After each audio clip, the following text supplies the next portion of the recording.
بسم اللہ الرحمن الرحیم۔ یہ سوال بہت زیادہ معلوم کیا جاتا ہے کہ آج کل جو پرفیوم آ رہے ہیں ان کے اندر الکوہل ملا ہوا ہوتا ہے اور الکوہل ناپاک ہوتا ہے، تو کیا پرفیوم استعمال نہیں کرنا چاہیے؟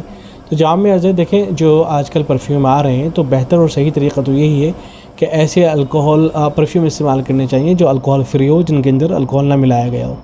لیکن اگر کوئی آدمی اس طرح کا پرفیوم استعمال کر لیتا ہے کہ جس کے اندر الکوہل ملا ہوا ہے تو اس کی بھی بہرحال گنجائش ہے، اس لیے کہ آج کل جو پرفیوم یا ایسی دوسری چیزوں کے اندر الکوہل ملایا جاتا ہے وہ ناپاک نہیں ہوتا ہے۔ دارالعلوم دیوبند کا ایک فتویٰ ہے، سوال نمبر ہے 68140، اس میں یہی سوال کیا گیا کہ کیا ہم الکوہل والی پرفیوم استعمال کر سکتے ہیں؟ تو جواب میں لکھا گیا ہے کہ عطریات وغیرہ میں آج کل جو الکوہل ڈالا جاتا ہے وہ ناپاک نہیں ہے، اس لیے بعض علماء کی تحقیق کے مطابق یہ اس قسم شراب نہیں ہے بلکہ ایک قسم کا کیمیکل ہے۔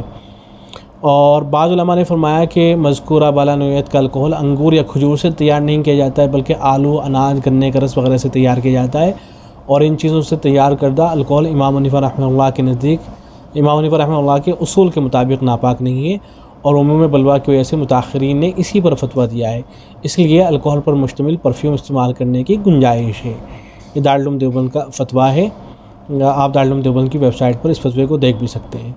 السلام علیکم ورحمۃ اللہ۔